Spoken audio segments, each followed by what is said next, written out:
Hey, Katie. We have The Message in the Hollow Oak. We are on Chapter 3, The Weird Voice. Quickly, Nancy picked herself up and hurried to the galley. She told the stewardess she wanted to change her seat and was assigned one next to an elderly woman who was sleeping. Nancy leaned back and reflected on what she had heard about her former seatmate.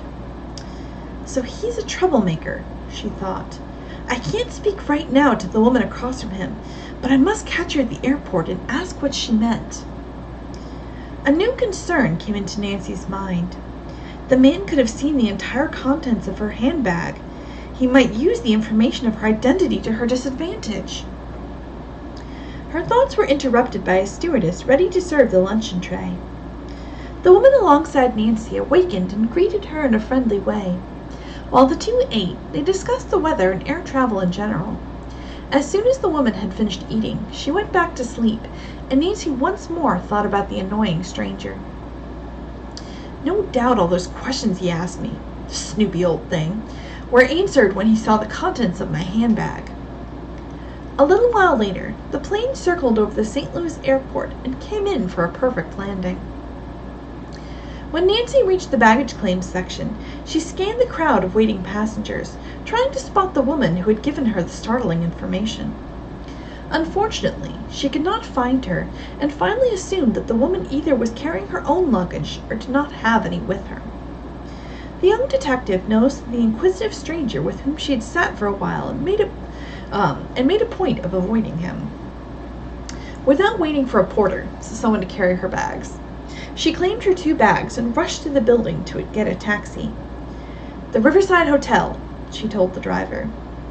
As the taxi threaded its way through the heavy traffic, Nancy could see a high, silvery arch in the distance. "There's our famous arch," said the driver proudly. "It stands in a park in the bank of the Mississippi, and it symbolizes that St. Louis is the gateway to the West. The hotel you're staying at has a good view of it," he added.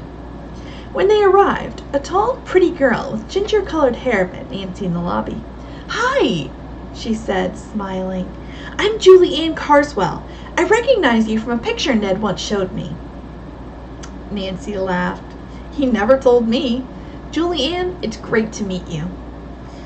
"Actually," said Julie Ann, "I feel as if I know you and George and Bess and your friends Bert and Dave from Ned's descriptions."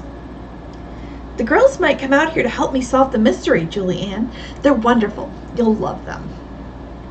The 2 travelers registered and were assigned to a room on the 5th floor. While Nancy changed her shoes, she said, "Now tell me about the dig." "They're making good progress," Julie Ann replied. "Our leader, Teresa Bancroft, keeps everyone busy. They've already unearthed a skeleton of the ancient Hopewell Indians who buried their dead in great earthen mounds. No one knows what these Indians called themselves.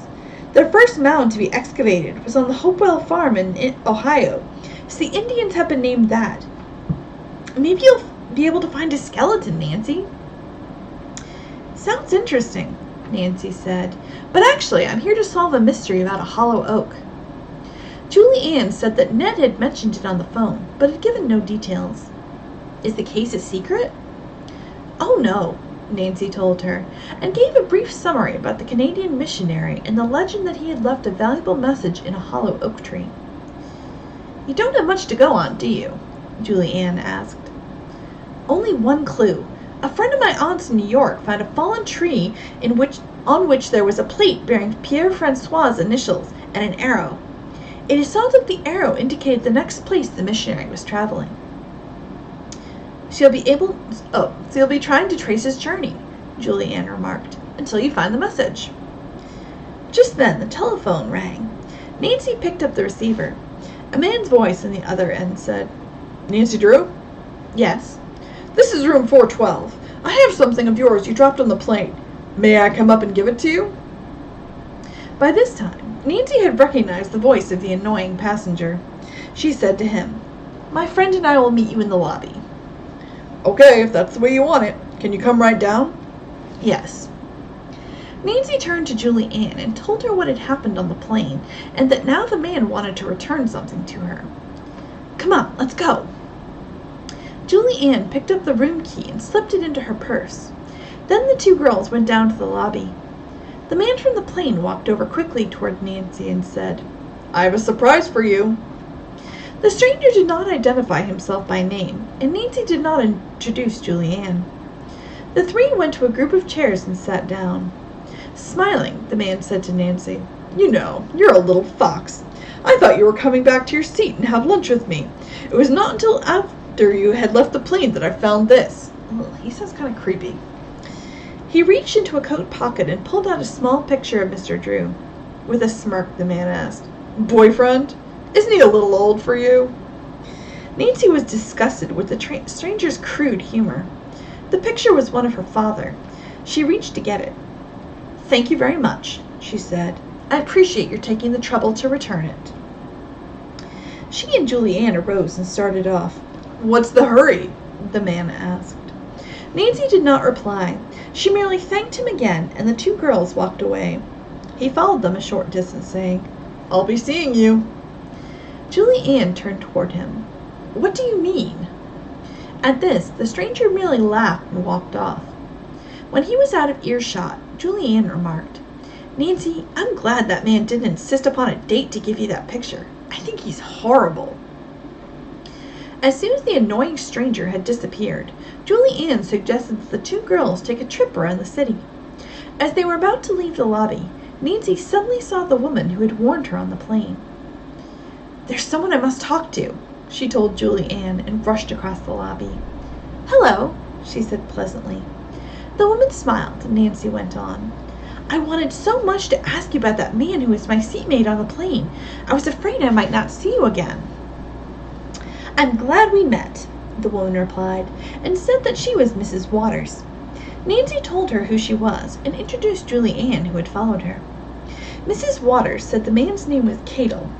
Nancy showed her surprise, and Mrs. Waters asked, "You've heard of him?" "Not until recently," Nancy said. "A friend in New York told me to be wary of him, just as you did." Mrs. Waters said she believed Kit Cadle was a confidence man. So like a con man. He's conning people out of their money. Like taking their money. "A brother-in-law of mine was one of his victims," Mrs. Waters went on. "Cadle doesn't know me, but my brother-in-law showed me pictures of him. He probably was working one of his con games on the friend you speak of in New York. He may have been planning to get you to sign up for some scheme or to take your money for a phony investment." Nancy laughed. "No chance of that," she said, "but I appreciate your telling me all this, and I'll certainly keep my eyes open for Mr. Kit Cadle."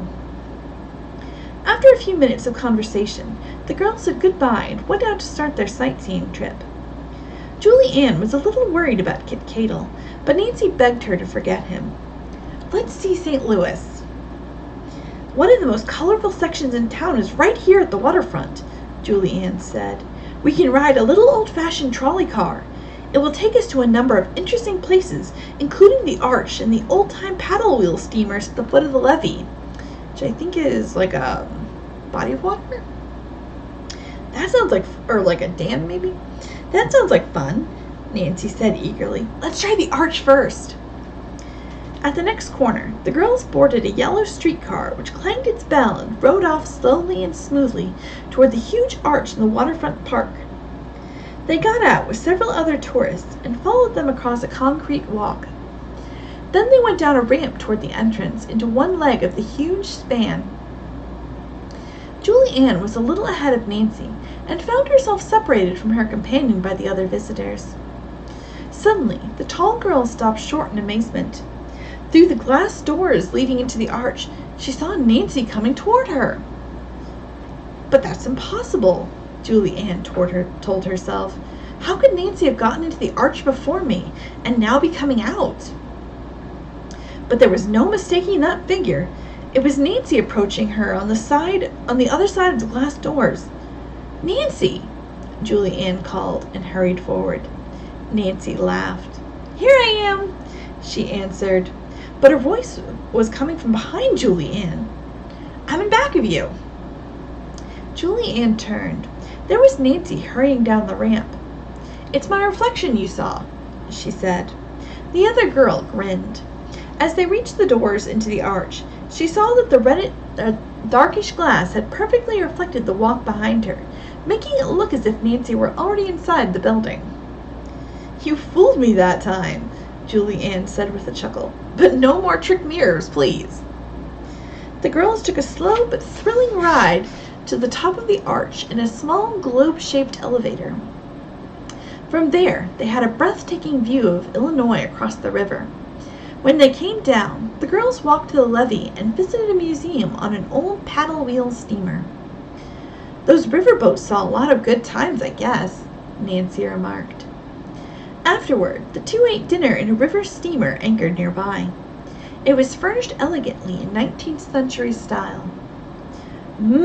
It's delicious," said Julie Ann, biting into a broiled, freshly caught fish topped with buttered almonds. Over dessert, Julie Ann told Nancy she had engaged a helicopter pilot to take the two girls south the following morning, directly to the dig. The hotel would pack a lunch. They were up early and set off for the airport.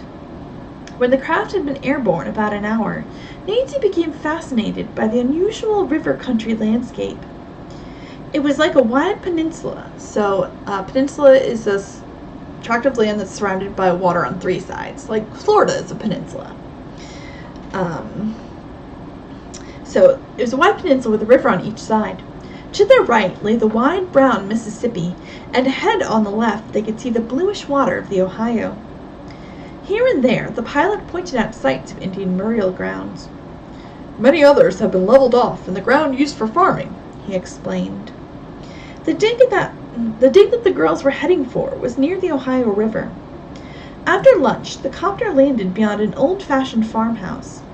Near it, digging in an ancient Indian burial ground was being carried on. Julie Ann's college friends had heard the whirlybird, so the helicopter, coming and left their work to greet the newcomers. They were so warm and friendly that Nancy's instant reaction was, "What a wonderful group of people!" Bringing up the rear was a tall, blonde, attractive woman who looked very trim in her pale blue dungarees pants. Julie Ann introduced her as Teresa Bancroft, the group's leader. "I'm delighted to meet you," Teresa said. "Welcome to our humble quarters." Nancy replied, smiling, "It's kind of you to let me stay here while I'm trying to solve a mystery." Teresa put an arm through Nancy's and led her to the farmhouse. The others followed, and it seemed as if everyone was talking at once. Several told about the perfect skeleton they had unearthed that day. While some of the girls were cooking supper, the boys in the group began singing.